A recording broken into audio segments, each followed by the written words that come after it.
उनको मानते हैं जिनके पास खेत है वो भी किसान है, जो खेती करते हैं वो भी किसान है, और जो दूसरे के लिए भी खेती करते हैं वो सब किसान हैं। इसलिए उनकी संख्या बहुत है ना, तो सब लोगों को तो मदद करवाते हैं हम लोग ना, अलग अलग योजनाओं में। आप जानते ही हर बार, और किस तरह से हम आपदा के टाइम में कैसे कैसे काम करवाते हैं।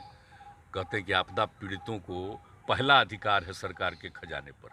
हम प्रारंभ से ही साथ से ही बोल रहे हैं, इसलिए उनको ये पहुंचने के लिए कोई तरह का दिक्कत उनको नहीं हो।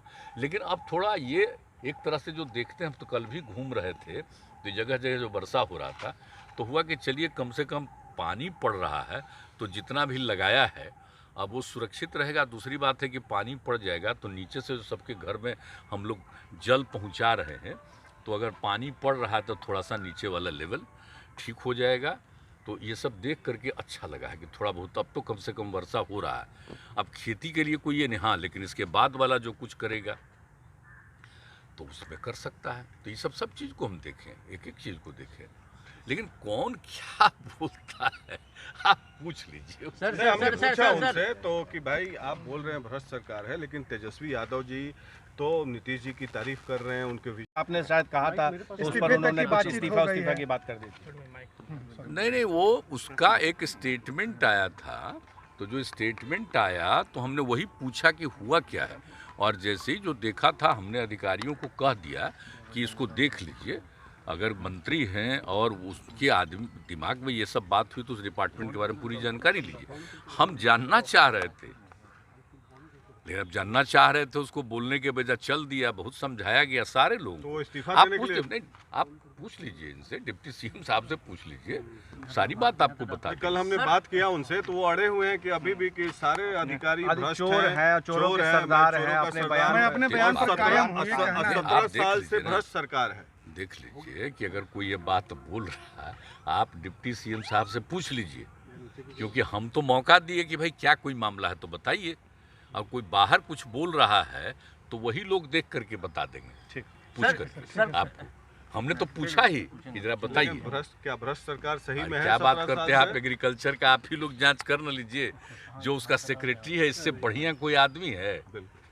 कितना बढ़िया आदमी है, और किस तरह से हमने जो भी कृषि रोड मैप जो बनाया है और उसको काम करने के लिए लगा रहता है, और हम तो हमेशा एग्रीकल्चर का भी काम करते हैं। और ऐसे हम लोगों ने अच्छा अभी भी जो देखिए 2 बार हम एरियली जो पूरा का पूरा इलाकों का जहाँ पर वर्षा कम हुआ है और प्रभावित है सब चीज़ का, वो खेती उतना नहीं हुआ, तो एक एक एरिया को हम तो पहले ही देखना चाह रहे थे। जानते थे उस समय पैसा हो जा रहा था कि गया में लैंड कर गया, फिर नहीं हुआ तो फिर एक बार बाई रोड जा कर के कुछ जगह पर देखे।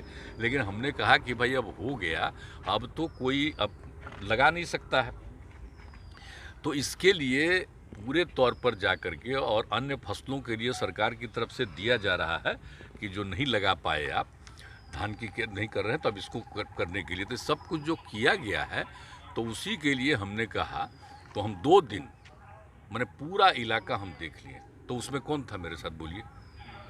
आपदा प्रबंधन और उसके अलावे ये वाले थे, कृषि वाले। एक एक चीज़ को देख करके चारों तरफ हर चीज़ का लोगों ने एक एक चीज़ का जायजा लिया है कि इस एरिया में पूरा हम लोग घूमे। मतलब समझ लीजिए कि 2 दिन हम लोग 4 घंटा जैसे कम नहीं, एक राउंड चक्कर लगाए, लैंड किया, फिर ये करके फिर हम लोग ऊपर गए, तो सब तरह से सब कुछ देखे हुए हैं। तो इसमें हम बहुत देखिए कौन सा सब जानते हैं, हमको सबको मदद करना है। जहाँ कहीं भी कुछ नहीं हुआ है तो उन सब लोगों को मदद करना है। इसके लिए तो हम ऑलरेडी बैठ करके चर्चा कर चुके हैं, और उसके बाद जब समूचा का असेसमेंट हो जाएगा, और इसके बाद जहाँ कहीं भी जो नहीं है, आप जानते हैं ना, किसान में हम सिर्फ जिनको खेती है उन्हीं को नहीं मानते।